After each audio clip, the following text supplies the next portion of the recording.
Today I am speaking from my own personal views and do not represent the views of the California PUC. Okay, we got that done. Okay, so I did write about internet net neutrality.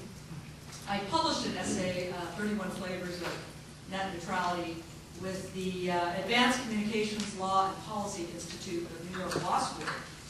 And you might wonder, well, why did you do that? Because net neutrality is sort of a federal topic, and I'm a state commissioner. Well, the reason I wrote about it is that this issue has really evolved from what started as a very geeky telecom issue into what became a bumper sticker election issue. And as it was doing that, I was just amazed. And so I was trying to figure out, what are people talking about when they talk about net neutrality? I should be able to figure this out. And so when I asked people, what do you mean by net neutrality? What do you mean by net neutrality? They all gave me a different answer. And so I was really confused. So I decided that net neutrality is like the 31 flavor Baskin-Robbins story. There are several flavors that appeal to several tastes. And whatever you want, we can serve it up in a net neutrality cone. So on the surface, elevator speech, right? Net neutrality seems like a very easy thing to swallow. An open and non-discriminatory internet where people get the content they want. And who could argue with that? But really, once you delve deeper into the issues and you start asking people, what do you mean by net neutrality? What do you mean by net neutrality? The complexities become revealed. And it turns out, in my opinion anyway, net neutrality can be quite indigestible in many of its forms. Now, I've been very blessed in my career. I have served as a commissioner at the Federal Communications Commission in the mid-90s, and I now have the honor of serving at the California PUC here. You've heard of serial killers? I am a serial regulator. I've been working in telecom regulation since '84 when I graduated from Hastings here in town. And I went right out to Washington to work for a firm in front of the FCC, and we were doing early wireless spectrum auctions when we started. And I was lucky enough to serve at the FCC during the time we were doing those first wireless auctions.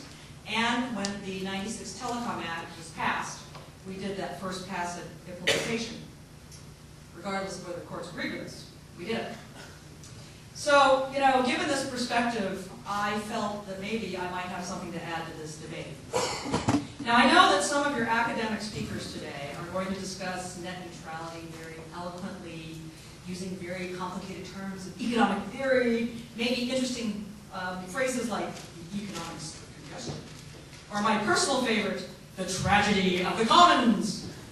But unlike them, I'm just a regulator, and I wanted to just say the following. We have now more wireless phones than wireline phones in California, and wireless broadband is becoming a reality. The California Broadband Task Force just put out a report last week. It said that 96% of California households have access to broadband. Yeah, we've got more to do. There's 2,000 communities and about 1.4 million people without broadband, mostly in rural communities. But our very lightly regulated and very competitive California telecom market has attracted strong investment to our state. And as a result, compared to many states, we're doing pretty well.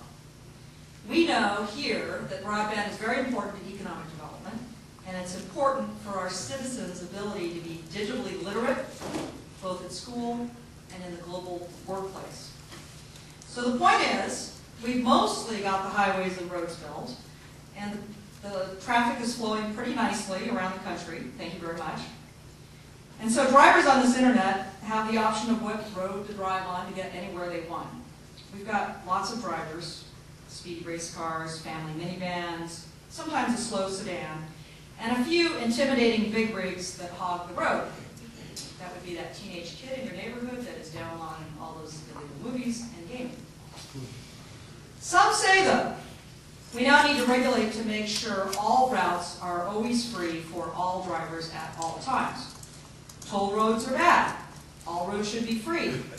Companies should discourage road hogs. Companies should not direct you to certain places. That's one way you could frame the issue. But there's another way to frame the issue, I think. We have these fast and efficient highways. What we want is to put a bunch of uniform regulators, icky people like me, into these lanes to direct the traffic flow. Do you want regulators issuing extensive regulations about how the roads are to be maintained? Should regulators create rules that might discourage other new roads from being built? I mean, really, doesn't the road builder know that most people want the roads to go where the people want to go? They know that. Well, before we introduce the highway cops into this equation, I think really the first focus is there really a problem? And secondly, if there is a problem, gosh darn it, let's use the least restrictive means to fix the problem. Where does that leave us? Well, it's really interesting. I found this one article. It was pretty early in the debate. It was my favorite article for a while. Because we had some net neutrality advocates saying, and this was a direct quote, "We want minimal regulatory intervention."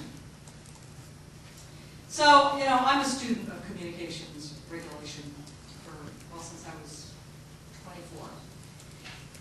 And I have to confess that this word minimal is never, ever used with the term regulatory intervention. Never, ever.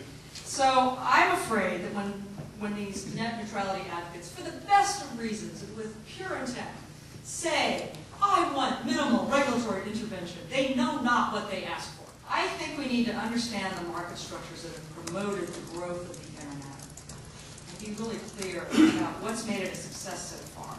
And the bottom line of that point is what I've said before: lack of government intervention. 2, let's identify real problems, not theoretical what-ifs. So, you know, I went into this thing, I read everything I could find for about a month, and then I sat down over July 4th weekend a year ago at my beach house, and I wrote this article that I published. And, you know, bottom line is, there's just not a lot there when you got down to it. And after I read all these complicated things about the platform, and transport, and this and that, there just wasn't a lot there. So I have to say, if there is a problem, let the FCC go figure out what the problem is, and let them figure out a fix. And hopefully it's going to be a fix that isn't too regulatory.